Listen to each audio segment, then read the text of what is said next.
Chapter 43. Trust Your Heart. "Are you awake?" asked Billy, smiling. Her face was too close to mine, and her breath smelled like Fruit Loops. For a second, I couldn't remember where I was. Then I did. We were at the hospital, and maybe it was morning. I nodded, my arm tangled in wires from the IV. The nurse had put it in my vein last night.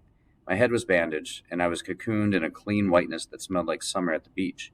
I tried to sit up, but my head hurt like I'd been dragged across the desert floor by a coyote. Except coyotes didn't usually drag people. I lay back down. Billy leaned over me. She held up her finger, which was wrapped in white gauze. "Stitches," she said, still standing too close. "I got 4 stitches, and I didn't even cry." I pushed her back so I could see her better. "That's brave," I said, trying to focus on her face. She shrugged. "I know." She picked at the gauze around her finger. I had to get a shot in my finger and one in my arm, but it didn't hurt that bad.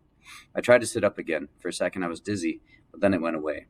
I squinted at Billy, framed by the bright sun streaming through the window, like a deep-sea jellyfish glowing in the ocean deep.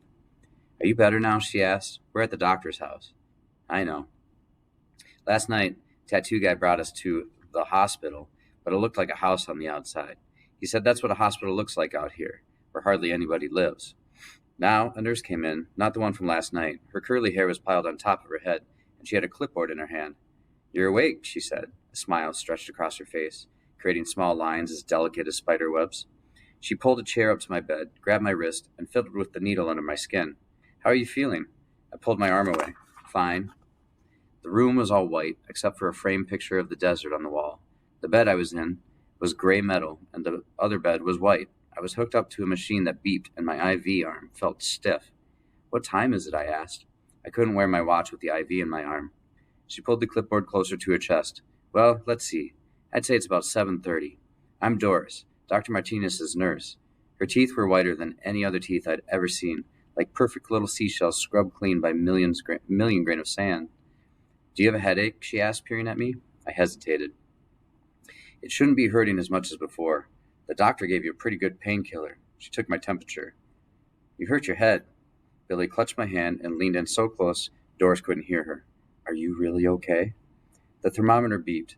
Doris wrote something down and then said, "Are you hungry?" I shook my head.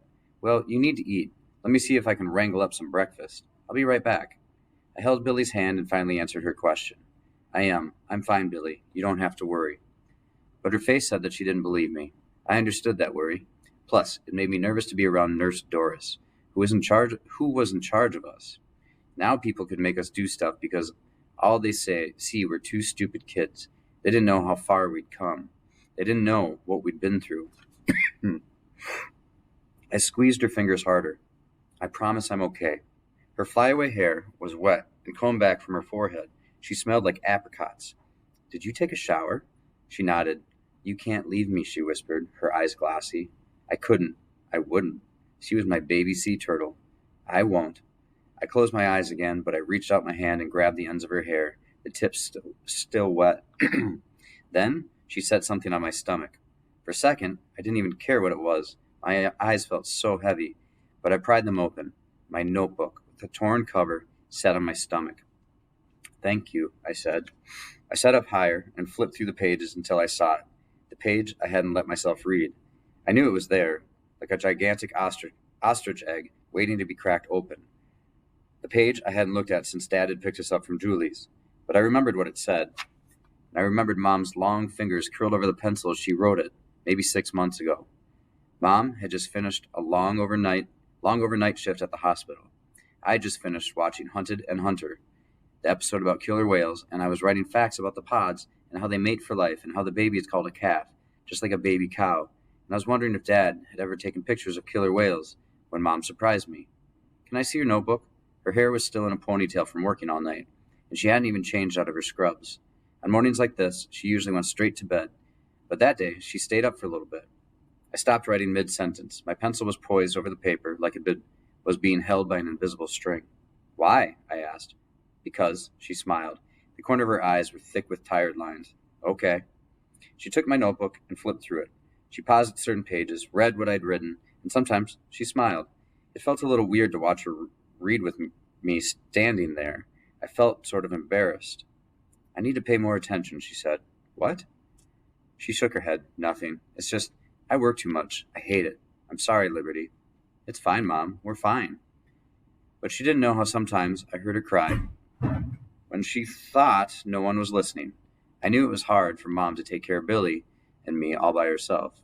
Then she turned to the page where I'd glued Dad's picture of a penguin with the Cheetos colored feet. She stopped smiling and stared at it for what felt like a long time. Then she quietly turned the page. She asked, "Can I have your pencil?" "What do you want to do?" I only had 24 empty pages left. Once I let Billy draw a picture of a dolphin in it, and she ripped the page. Really, I only liked me to write in my notebook. "I just want to write something," she said. Now I took a deep breath and stared at what she had written. I traced her cursive with big, loopy Y's. "I love you, Liberty. Trust your intelligent mind, but more importantly, trust your heart. Together, they will create the best self, your best self." It was almost too hard, this page, with its corners curled and dirty. I put my hand over my chest, hoping I could somehow stop the hollow feeling that grew inside the longer I sat there looking at it. With Dad, I had to try to forget the life I had before, otherwise I couldn't bear it. I pressed my fingertips into the grooves in the paper where Mom's writing had pressed too hard. I read the words again. I didn't see how I could ever be both parts of myself, logical and emotional. Everything felt too horrible, like I would crack open and explode into a million molecules.